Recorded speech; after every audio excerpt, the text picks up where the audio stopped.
on avance daal di jóge ci boobu sujet wàllum homosexualité bi ñu jóge ci dugg ci beneen point boo xam ne niki démb aussi nekkoon na foofu actualité te assemblée nationale Sonko qui se dit que lu jëm ci wàllum révolution nee na j'accepte avec humilité oui je suis le gardien de cette révolution Babacar. waaw ni nga ko waxee tigi noonu la parce que bul fàtte ne ñu baree bare ci ñoom ñi nga xam ne bokkee nañ ci Pastef lim bi ñu am ak li ñu dund ak trajectoire bi nga xam ne la ñu jaar ñoom li ñu ko duppee mooy ce que l'on appelle une révolution boo xam ne Cheikh Bara ñëw na fii ci Sénégal moom ak Mouhamed bari lool nag lu mu ci wax évoqué également aussi ci wàllum taarix ba fàttali sax dans l'histoire ñi nga xamante ni ñoo fi jaar Sénégal te du ñoo xamante ne ay bañkat la ñu woon ñoom tamit ñu jàpp ne yoon googu noonu ñenn ñi àbbu ba libérer ab dëkk wala libérer li nga xam daanaka moo di ab société ñoom également aussi ci même trajectoire boobu lañ jàpp ndax ne fi ñuy jaar ak Pastef li mu dund notamment ki nga xam moo nekk Ousmane Sonko bu ñu xoolee li ñu am tey jii dans le passé trajectoire boobu noonu mënuñu koo duppee lu nekk lu dul révolution léegi ci biir révolution boobu nag nekkul lu ñuy entamé la jaar ci ab trajectoire ba am fu ñu yegg si mu mel ni dañ naan révolution bi c'est maintenant derrière nous c'est parce que processus la étape bu ne boo fa tolloo ak taxawalin bi nga xamante ni moom ngay am léegi nag comme ñu bëree bëri si ñoom dañ yàgg di wax ne révolution la ñu def le gardien de cette révolution ce n'est personne d'autre que le leader de Pastef bi nga xam ne lañ jàpp ne moo ko piloté Ousmane Sonko moom loolu également aussi mosu cee wax mosu cee tontu mosu cee dugg mais ni ki démb dafa confirmer que ni oui avec humilité moom nangu na ne moom moo nekk le gardien de cette révolution léegi nag laaj gi samp gi mooy par rapport ak processus bi nga xamante ni moom la ñu àbb ak méthode bi nga xam ne moom la ñu àbb ak nu ñu amee réussite ba yegg si ndax mënees na koo duppee baatu révolution est-ce que réellement aussi li Ousmane Sonko wax par rapport à ces 2 ans li mu subir ci biir nguur ak li mu subir bien avant nguur est-ce que yooyu yëpp mënees na koo qualifier comme lu jëm ci wàllum révolution mais tamit bi ñu ci doon lancer ay perspectives nan lay war a mën a continuer wala mu téye ko de sorte que dinañ mën a jàpp ne réellement lii kat ab révolution la bu ñu mëne te mu ngi ci yoon bi ba ndege nii di dem. alors Bira moom mooy tontu yooyu lay laaj yi nga xam ne Babacar samp na ko jëm ci wàllum révolution yi nga xam ne wala révolution bi nga xam ne le premier ministre Ousmane Sonko daal dina koy wax niki démb. bon turu gardien de la révolution man yàgg naa dégg Pastefiens yi di ko wax naan Sonko c'est le gardien de la révolution du loo xamante ni moom moo autoproclamé wu moo tax mu ni je l'accepte avec humilité. dañ ma koy woowee bi ko woykat bi naan mujadid toog na ci meeting xaaruñu leeral lan mooy mujadid parce que mën nañ ko yóbbu fi nga xamante ni yeggu fa expliquer donc yooyu yëpp bu fekkee bii nangu na ko bële waxul ne nangu na ko mais bii nee na nangu na ko avec humilité puisque jàpp na ni révolution bi li xewoon Sénégal ñu bëri dañuy wax naan alternance mais ñu bëri dañ jàpp ni révolution moo amoon te loolu aussi man bokk naa ci ñi ko nangu woon parce que li fi xewoon ak li fi ni ñu jotee ci changement de régime bi heure yi nga xamante ni am na ci diggante bi mu di ay xeex ay bakken yu rot ak yeneen fi transition bi ni mu amee man jàppewuma ko ni loolu alternance man dama jàpp ni révolution la parce que dañu jóge ci benn étape dem totalement ci le contre-pied de ça wala l'autre face de ce qui se faisait donc révolution nag nekkul loo xamante ni benn at la jot ci nguur taxul révolution bi réussir pour que révolution mën a réussir loolu beneen waxtaan la mën na am début révolution yu bëri gis nga am na début ci dëkk yu bëri mais fa mu mujjee daanaka ci ay échec lay doon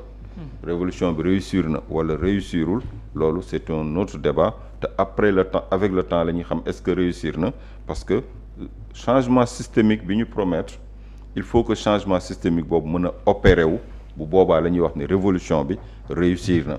changement boobu il faut que ñu opérer ko catégoriquement ba ñu xam ni la fi nekkoon jóge na fi leneen la ñu indil et que lii ñu indil moo gën fuuf ci ñun que li ñu doon dund foofu la ñuy waxee réussite révolution mais révolution la wala alternance la wala man dama jàpp ni révolution la moo am diggante mars 2024 li xew du woon tout simplement alternance démocratique mais révolution la puisque dafa am ci fu mu jaar ba yegg si fi et puis ñu bëri dañoo joxe seen bakken ñuy joxe seen deret ñuy joxe seen vie ñuy joxe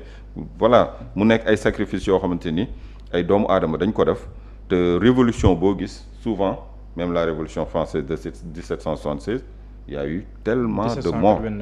1789 ban mooy fan la révolution amoon 1776 est-ce que c'était pas aux États-Unis en tout cas il y avait après dinaa vérifier oui d'accord ouais. Mais c'était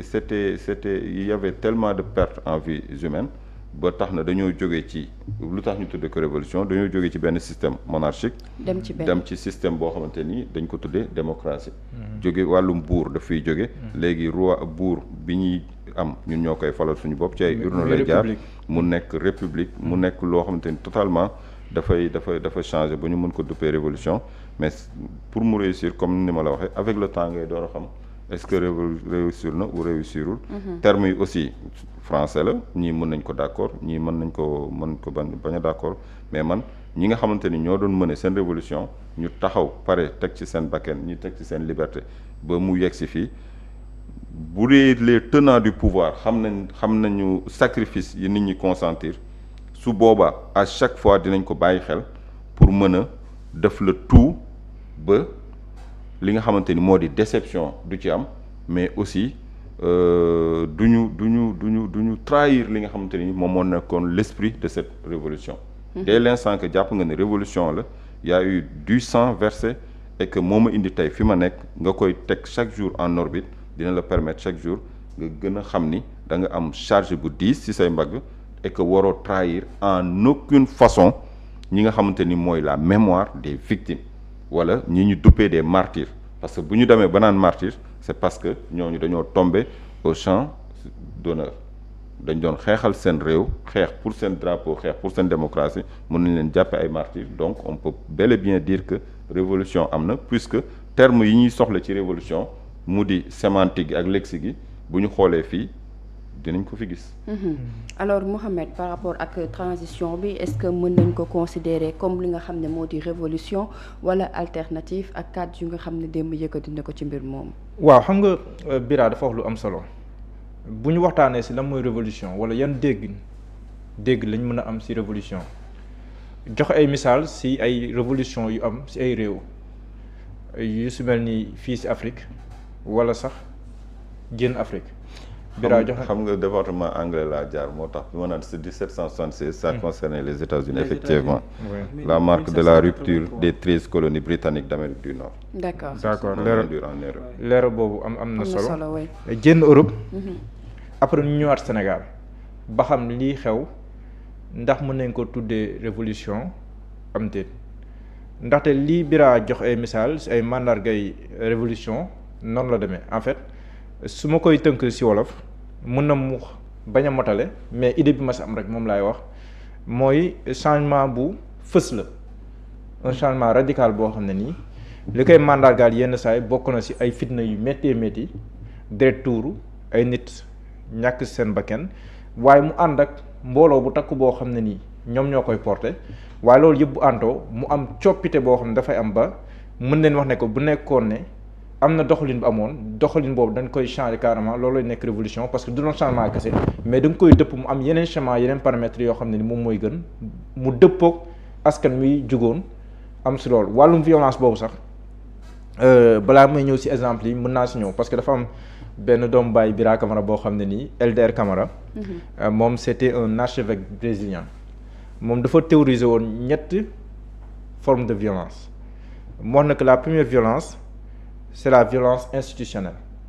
mooy violence bi nga xam ne nii ay njiit ñoom ñoo koy jël teg ko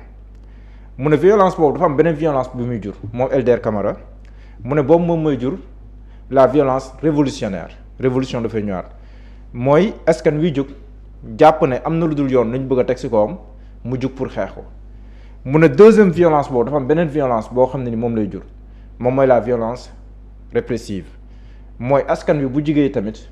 bëgg a xeex ay mbir bëgg a dindi lu ko buur bëgg a teg muy wàllum nooteel ak yooyu dañ koy boom di ko dóor di ko tëj loolu moom mooy troisième violence mooy la violence répressive LDR Camara tëjee ni mu ne naa fekk weesuwul nga bëgg a jàppee violence ñaar ñi mujj yi kese mooy la violence révolutionnaire et la violence répressive fàtte violence institutionnelle bi nga xam ne nii moom mooy ndeyu yeneen ñaari violence yëpp violence institutionnelle mooy kiy jiite ba muy def xam nga sànq Bira joxe na exemple la révolution française de 1989 ba 1789 ba 1799 10 ans nu jóge ci monarchie absolue ñëw ci république donc loolu nekk benn exemple boo xam ne nii mën nañ koo wax bu weesoo loolu tamit Chine la révolution chinoise da nga koy wax lu bëree bëri mu amoon en 1949 waaye tamit moo indi sax lu ñu tuddee la république populaire de Chine fa la juddoo parce que le régime communiste moom moo fa nekkoon donc mu am yeneen révolution yoo xam ne nii am na en Afrique bu ñu koy wax si li nga xam ne moom moo xewoon Tunisie en 2011 Ben Ali daanu après le printemps arabe am ñu ngi fàttali ki révolution bi nga xam ne moom moo amoon en Égypte ba daaneel Hosni Moubarak ak yeneen révolution yoo xam ne nii am Haïti révolution Haïti ak yeneen donc lu am la te saay su ne ingrédients yi ma wax yëpp dafay daje ba pare aussi mu am ay leaders yoo xam ne nii ñoom ñoo koy porter am vision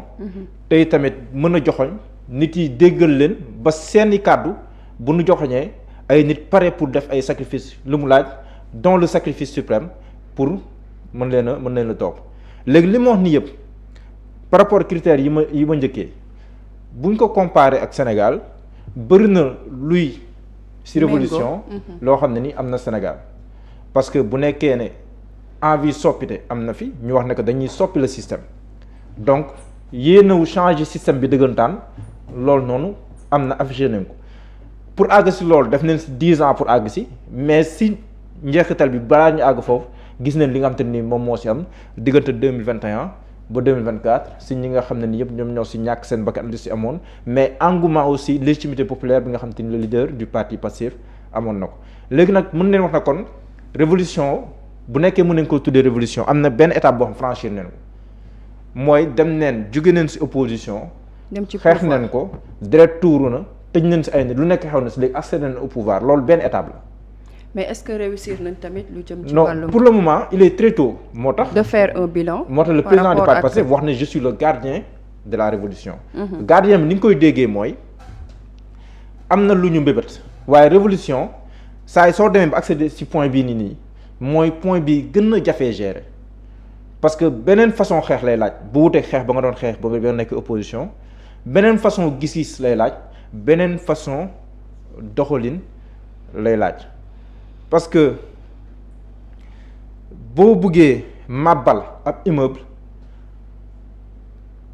boo amul xam-xamu màbbal immeuble boo yaakaaree na doole ak xët-xët rek ay màbbal immeuble boo moytul di nga laal foo xam ne immeuble bi yow sa wàllu bopp yow lay màbb yow nga dee. li ma bëgg a wax foofu mooy li mel ni système bi ñoom fi ñu toll jamono ji seen wàllum xeex intelligence lay laaj yaa ngi ci biir immeuble bi immeuble boo xam ne da nga nekk ci biir war koo toj defaraat ko te yow nga war a muccal sa bopp loolu il faut beaucoup de tact pour mun koo def il faut beaucoup de minutie pour mun koo def ñoom nag équation boobu noonu lañ am fu mu toll nii mooy le premier ministre Ousmane Sonko fu mu toll nii nee na il est le gardien de la révolution il a raison ñeneen sa dem na ba ne il est le guide de la révolution mi ngi ci biir immeuble mooy le système il doit déconstruire le système mais façonner aussi beneen façon système tout en étant à l'intérieur donc loolu boo ko jëlee ci misaalu immeuble bi yan fan ngay tàmbalee booy toj fan ngay tàmbalee nan nga koy defee defe naa ne bu nekkee ni suuf nga bëgg a tàmbalee toj boo moytu la sa kaw dina màbb sa kaw kon ci kaw nga war a tàmbalee di wàcc mais ci kaw tam noo koy defee am ay bànqaas yu dëgër yoo xam ne ni ñoom ñoo téye immeuble bi nga war koo soppi mais nan nga koy soppee parce que ay poto yoo xam ne ni ñoom ñoo téye ab immeuble bu ci nekk boo koy màbbal war nga koo xoolaat ko bu baax doo ñëw rek xool ni tandus ne man bii laay njëkkee wala bee laay njëkkee ndeyjoor laay njëkkee wala càmmoñ xam-xam mooy tax nga ne man bii laay njëkk daaneel tabaxaat ko daaneel bee tabaxaat ko ba nga am benn architecture bu dëgër nga mën a samp li nga bëgg a samp loolu ça prend du temps c'est l'autre étape kon révolution bi dafa nekk en cours bu nekkee mën nañ ko tuddee révolution déconstruction pour construire mais cette déconstruction elle n'est pas aveugle elle ne se fait pas aveuglément sinon tout s'affaisse elle se fait donc de manière dangereuse et personne ne sera sauvé y compris le guide et le gardien donc te moom démb am na lu mu wax mu ne je ne démissionnerai jamais de cette mission bu newoon je ne démissionnerai jamais ñenn ñi sax dinañ ko déggee primature bi lay wax parce que fi mu waxee au sens primatorial du terme mais au sens sacerdotal du terme lay waxee pour dire que mission bu difficile la te tey la gën a jafe parce que changer le système yombul système bee ngi fépp le premier ministre wax na ko mi ngi primature mi ngi présidence mi ngi fépp mi ngi ci bànqaas yëpp donc loolu boo ko bëggee soppi ràññee bu am solo la laaj ràññee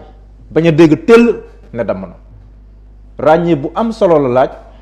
yenn saa yi dina laaj ay privation yu bari yenn saa yi dina laaj nga gëmm ci yenn yi pour mën a dékku lii nga xam ne ni moom moo gën a rëy donc foofu le premier ministre Ousmane Sonko nekk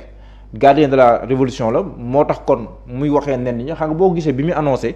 ndaje bi démb mi ngi wax ne dans la pure tradition Pastef loolu déjà mi ngi doon annoncé une dose politique ci mbir mi parce que à la fin bi muy wax gardien de la constitution ak yooyu noonu déglement gardien de la constitution gardien de la révolution ak yooyu noonu c'était moins le premier ministre qui parlait que le leader du parti Pastef le guide de la révolution comme ñu ngi koy wax wala le gardien de la révolution kon foofu dafa jéggi sax mbubu premier ministre bi donc mën na am moo tax muy waxee comme ni muy waxee mën na am yenn saay muy àgg si parce que mosoon na ko aussi si rencontre bi mu amoon noonu defe naa c'était le 10 juillet su ma juumee date ñu baal ma mooy au Kinfat bi muy wax ne que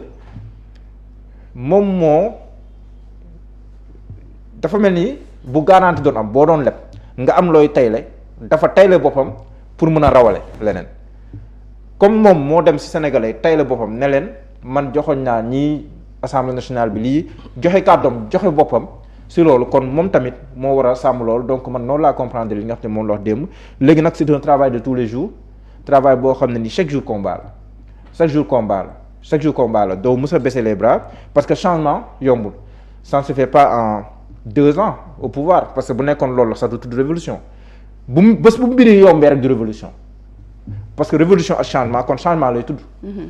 te même changement sax laaj na yenn effort yi ñun suñu plateau bi nii rek buñ ko bëggoon soppi radicalement ça va nous prendre minimum ay 6 voire 7 mois waxtuma la nag nga bëgg a dajji ab système tabax beneen système bu bees boo xam ne nii dafa enraciné wu si ay dimensions yu insoupçonné ak ay niveau insoupçonné si réew mi lu jafe-jafe la mais loolu révolution bu yombee nekkatu ko léegi nag moom c'est un guide boo xam ne nii guide politique entre guillemets parce que gars yi moom boo waxee rek ñu yóbbu say wax feneen c'est un guide soit l'homme politique am na ñu ko topp am na leadership bi ñu bëri déggal nañ ko kàddoom jéggi na Sénégal Afrique dañ koy déglu bu baax a baax donc dimension en tant qu'homme politique du li ñuy naatable léegi nag li si des moom mooy le changement mooy impulser changement bi nga xamante ni moom leen yàgg wax bi nekk ci opposition bi ak ñoom seen gis-gis ñu fexe ba le système bañ leen a soppi aussi parce que combat bi loolu la soit yaay soppi système bi wala système bi soppi la attention système bi dafa dëgër de mi ngi fépp léegi nag combat bi mooy soit yow yaay soppi système bi wala boog nga dem ba lottu ne mënatuñu si dara bàyyi ma ne si rek bu ko defee changement du am ni parce que yi mu posé nii ay actes la yoo xam ne yu courageux la par exemple l'homosexualité ak yu demee noonu parce que loo xam ne ay nguur yu bëri fekk nañ ko fi dañ koy cof rek ba ko fi kon am na lu si doon sóoraale parce que man gëm naa ni comme ni ma ko waxee góor jigéen ñëpp ko bañ mais boo osé franchir benn pas supplémentaire ça veut dire que am nga conscience de donc ni nga ko defee foofu noonu nga koy defee feneen def ko feneen léegi nag bés boo réussir loolu la transition ba installé nga bëgg a installé loolu nag après sa vision mën nga koo doxal mais c'est un combat de tous les jours et leadership am mën na ko koo may mais ay résistance dinañ def face à ñoom te résistance boobu si biir lay nekk du nekk sax si biti le système est toujours là nan lañ koy réussir ndax dinañ ko réussir am déet ndax ñoom ñooy soppi système wala système bee leen di soppi peut-être fiat ay at dina si xam dara mais pour man là il est encore trop tôt pour dire que la révolution a échoué wala la révolution a réussi parce que daanaka sax ñu ngi doogaa door parce que nit boo demee ba nekkagoo sphère de décision yi boo demee ba toogagoo fi nga war a soppee dafa goo dara daanaka boo agsee liggéey bi foofu lay njëkkee tàmmali ñoom ñu ngi doogaa tàmmali nii li ñu xeexoon si opposition yëpp c'était pour agsi fi ñuy décider léegi boo agsee fi ngay décider nag loolu beneen xeex moom mooy amaat du doon gatsa comme ni nga ko doon defee dans l'opposition beneen xeex la bu métti xeexal say nit xeexal sa bopp xeexal say ñoon xeexal ñoo xam ne nii daanaka ñoo la tingom sax xam nga xeexal ñoon yombul maanaam kenn yittee état nga war a xeexal ñoom si ñenn ñi yombul yenn saa yi am na say niveau sensible yoo war a laal mais nag révolution loolu tudd ndax di nga ko réussir am déet at yi di ñëw incha allah dinañ ko xam. C'est très tôt pour ñu daal di tirer bilan par rapport ak révolution bi réussir na ou pas.